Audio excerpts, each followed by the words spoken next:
परत हा शिंदेला चान्स झाला पाहिजे किंवा अजित पवार. तर मला जयंत पाटील आवडतील.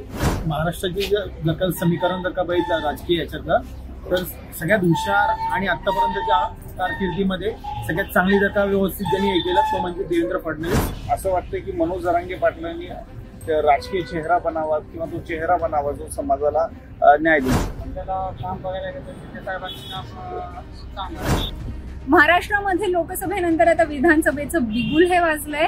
तर विधानसभेमध्ये आता महाविकास आघाडी विरुद्ध महायुती असा थेट सामना रंगणार आहे. लोकसभेमध्ये महायुतीच्या पराभवानंतर महाविकास आघाडीमध्ये अतिशय आनंदाचं वातावरण आपल्याला पाहायला मिळतं आणि याच जोरावर विरोधकांनी सत्ताधारकांना मागे खेचण्यासाठी अनेक योजना देखील आखल्या आहेत. तर दुसरीकडे महायुतीचं जे अपयशाचं खापर आहे ते शिंदे गट आणि भाजप हे अजित पवार गटावर फोडताना आपल्याला पाहायला मिळत आहे. तर याच सर्व ठिकाणी अजित पवार गट देखील जोरदार प्रत्युत्तर देत आणि याच पार्श्वभूमीवर आता विधानसभेला अजित पवार गट हा महायुतीसोबत असेल की नाही या चर्चांना देखील उधाण आले. तर मग हे सर्व चाललेलं असताना आता विधानसभेमध्ये महाराष्ट्राला नवा मुख्यमंत्री चेहरा हा कोण मिळणार हे पाहणं अतिशय महत्वाचं ठरणार आहे. आणि त्यासाठीच आपण आज पुण्यातील विविध ठिकाणांवर फिरणार आहोत आणि सर्वसामान्यांच्या प्रतिक्रिया यावर काय आहेत जाणून घेणार आहोत. त्यांच्या मनातला मुख्यमंत्री कोण आहे जाणून घेऊया. एकनाथ शिंदे म्हणून ठीक आहे.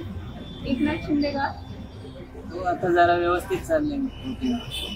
रुटीन व्यवस्थित चाललं म्हणजे नक्की काय तुम्ही त्यांच्या कामाबद्दल काही हो कामं चांगली करतात. अजित दादा हे मुख्यमंत्री हवे कारण की कसं आहे प्रशासनावर त्यांची पकड आहे. कामाचा वादा म्हणून तो ओळखला जातो त्यामुळे अजित दादा आम्हाला मुख्यमंत्री हवे. असं कसं केलं हा ग्रामीण भागातला मुख्यमंत्री याला जनतेचे प्रयत्न माहिती आहे त्यामुळं परत हा शिंदेला चान्स झाला पाहिजे किंवा अजित पवार. शिंदे किंवा अजित पवार कारण काय ग्रामीण भागातनं आलेले हे मर्सिडीज गाड्यामधनं फॉरेन मधनं शिकून आलेले नाहीये. हे जाताना खालनं वर गेलेले ग्रामीण भागातनं जो जातो माणूस ज्याला जनतेचे सगळे प्रश्न माहीत असतात. शिंदेचं कसं शिंदे ग्रामीण भागातनं गेलेला आहे मुंबईत पोट भरायला गेलेला आहे तरी त्यामुळे त्याला जनतेचे प्रश्न सगळे माहिती आहेत नाही. तुमच्या लक्षात आलं का तेवढ्या करता आम्हाला की ज्याला या जनतेच्या समस्या माहिती आहे असा जर नेता मुख्यमंत्री झाला पाहिजे. हाय पाय गाड्यांमधनं फिरणारा नाही पाहिजे की मागं 50 पोलीस पुढं 50 पोलीस त्याचं नाहीये. शिंदेचं म्हणजे सामाजिक आहे. आता एकंदरीत विचार जर केला तर मला जयंत पाटील आवडतील. कारण सध्या जर महाराष्ट्रामध्ये शेतकऱ्यांचा विकास आणि रोजगार ह्या खूप मोठ्या समस्या निर्माण झाल्या आणि मुख्यमंत्री हा प्रत्येक 5 वर्षाला बदल हवाच. सत्ता बदल झाला तर विकास होऊ शकतो हे माझ्या अभ्यासानुसार किंवा मला वाटत आहे. त्यामुळे जयंत पाटील एक अनुभवी व्यक्तिमत्व आहे सध्या त्यामुळे जयंत पाटील हवेत असं मला तरी वाटतंय. उद्धव ठाकरे का हो ते पण म्हणजे काही कारण असतील ना की उद्धव ठाकरे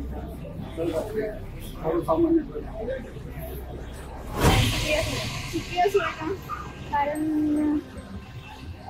त्यामध्ये असं खूप म्हणजे आता त्या निवडून पण आल्यात आणि त्यांनी खूप काही काम पण केले त्यामुळे मला असं तुला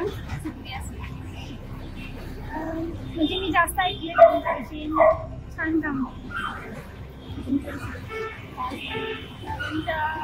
काम तर केलेलंच आहे त्यांनी त्या बारामती साईड केलेले कामावर.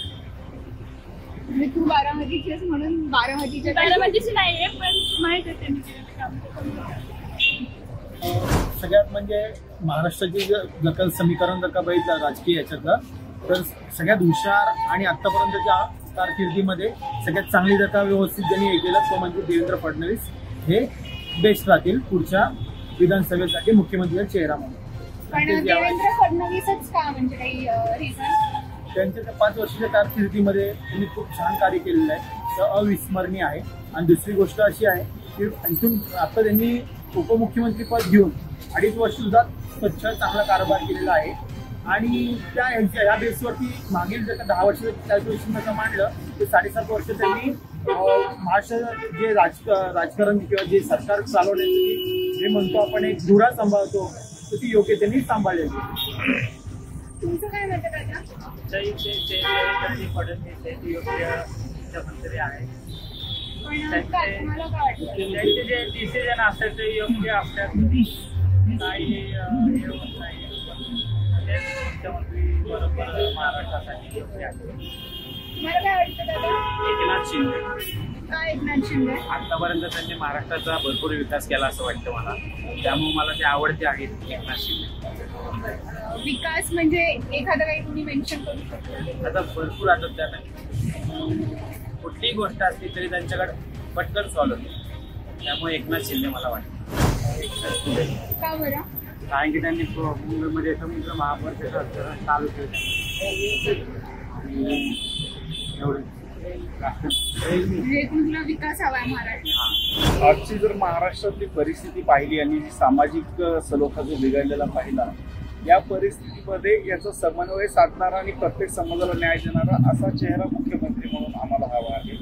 त्यात प्रामुख्याने असं वाटतं की मनोज जरांगे पाटलांनी राजकीय चेहरा बनावा किंवा तो चेहरा बनावा जो समाजाला न्याय देऊ शकेल. पण जरांगेच का म्हणजे त्यांच्याबद्दल अनेक टीका केल्या जातात की जरांगे हा शरद पवारांचा माणूस आहे किंवा ह्यांचा आहे त्यांचा आहे किंवा जे काही असेल, तर मग त्या पार्श्वभूमीवर सुद्धा जरांगे का? मनोज जरांगे पाटलांनी आतापर्यंत कधीच कुठल्याही नेत्यासोबत मी या नेत्याचा आहे असं म्हणाल नाही किंवा कुठलाही नेताही असं म्हणाल नाही की मनोज जरांगे पाटील हे आमचे आहेत. ते समाजाचे आहेत आणि ते समाजाला त्यांचं पूर्ण परिवार मानतात. त्याच्यामुळे ह्या सगळ्या वावड्या आहेत आणि असं कुणावर जर चिखलफेक करायची असेल तर काही ना काही मुद्दे हे उपस्थित केले जातात, त्यामुळे त्यात काही तथ्य नाहीये. मनोज जरांगे पाटील हेच योग्य उमेदवार मुख्यमंत्री पदासाठी आजच्या परिस्थितीमध्ये असू शकतात, कारण ते प्रत्येक समाजाला न्याय देण्याची त्यांची भाषा आहे. ते कुठल्याही समाजावरती अन्याय करण्याची त्यांची भाषा नाहीये. आणि दुसरा महत्वाचा मुद्दा म्हणजे ते जे काही मागण्या मागत आहेत किंवा ओबीसी मधून जे म्हणतायत की, तर त्यांचं म्हणणं असं की जे कुणबी आहेत ज्यांच्या नोंदी सापडल्या त्यांना तुम्ही कुणबीमध्ये आरक्षण द्या, ज्यांच्या नोंदी नाही आहेत त्यांना तुम्ही कुणबी करा, असं त्यांचं म्हणणं नाहीये. आणि जे कुणबी आहेत त्यांचे सगळे सोयरे सुद्धा कुणबीच असतात, हे एकदम लॉजिकल त्यांचं स्टेटमेंट आहे. त्याच्यामुळे त्यांच्यावरती विनाकारण जे अलिगेशन्स केले जातात की अर्थाने मनोज जरांगे पाटील हेच या महाराष्ट्राचा मुख्यमंत्री चेहरा म्हणून आमची पसंती राहील. आपल्याला काम बघायला गेलं तर शिंदे साहेबांचं काम खूप चांगलं आहे. शेतकऱ्यांसाठी किंवा असतो सगळ्यासाठी शिंदे साहेब चांगलं काम करतो. तुम्हाला शिंदे म्हणून आवडली? हां, सध्यातरी शिंदे साहेब पृथ्वीराज चव्हाण आणि प्रशासनाबद्दल आणि शासनच्या ज्या काही इन्स्टिट्यूशन्स आहेत त्याच्यावरती त्यांची जरा जोरात पकड आहे, त्यांना नॉलेज आहे आणि भ्रष्टाचार याच्यात पण आतापर्यंत त्यांच्यावरती आरोप नाही. केंद्रातून ज्यावेळेस ते मंत्री होते, PM कार्यालयात होते, सल्लागार होते, त्यावेळेस त्यांची जी काही प्रतिमा आहे ती स्वच्छ आहे, अभ्यासू व्यक्तिमत्व आहे आणि जनतेचे जे काही प्रॉब्लेम्स आहेत ते सॉल्व्ह करण्यात ते रस दाखवतात. म्हणजे जेवढा काही त्यांचा मुख्यमंत्री पदाचा कार्यकाळ होता, मंत्री पदाचा कार्यकाळ होता, त्यावेळेस त्यांचं हे बॅकग्राऊंड आहे. आणि तेव्हाच्या तत्कालीन जे काही मंत्री होते ते ज्यावेळेस त्यांच्याकडे फाईल्स घेऊन जायचे त्यावेळेस ते असेच साईन करत नव्हते. म्हणजे त्यांच्यावरती राज्यपाल हे काय म्हणतात गव्हर्नन्स रूल जो आणला गेला होता तो त्याच्यामुळेच आणला गेला होता की मंत्री लोक त्यांना फोर्स करत होते की याच्यावरती साईन करा, त्यामुळे त्यांचा पाठिंबा काढून घेतला गेला, पण त्यांनी जुमानलं नाही त्या गोष्टी. ते असेच साईन करत नव्हते, ते सगळ्या गोष्टी बघूनच मग ते करत होते. तुम्हाला पण आवडेल? हा, मी पण ह्याच मतात आहे. पृथ्वीराज चव्हाण साहेबांना जे ऍडमिनिस्ट्रेशन प्रशासकीय नॉलेज आहे ते मला वाटतं म्हणजे एक मास लीडर असणं वेगळी गोष्ट आहे, परंतु सिस्टीम समजून घेणं आणि त्या सिस्टीमनुसार सिस्टीमला योग्य असं काम करणं ही एक वेगळी गोष्ट आहे असं मला वाटतं. एकंदरीतच जर आपण पाहिलं तर तरुणाईपासून वरिष्ठांपर्यंत कौल हा एकतर्फी नसून तो महाविकास आघाडी आणि महायुती दोन्हीकडे समानते म्हणजे तो डिवाइड झालेला आहे. आणि मग अजित पवार झाले, देवेंद्र फडणवीस झाले, एकनाथ शिंदे झाले, तर काहींनी जरांगे पाटील हा देखील आमचा नेता आणि ह्यालाच मुख्यमंत्री करा अशी प्रतिक्रिया देखील दिली आहे. तर मग या सर्व पार्श्वभूमीवर आता महाराष्ट्राचा पुढचा मुख्यमंत्री पदाचा चेहरा हा कोण बनेल हे पाहणं अतिशय रंजक करणार आहे. अशाच बातम्यांसाठी पाहत रहा माय महानगर, आपली बातमी आतली बातमी. मी साक्षी, पुणे.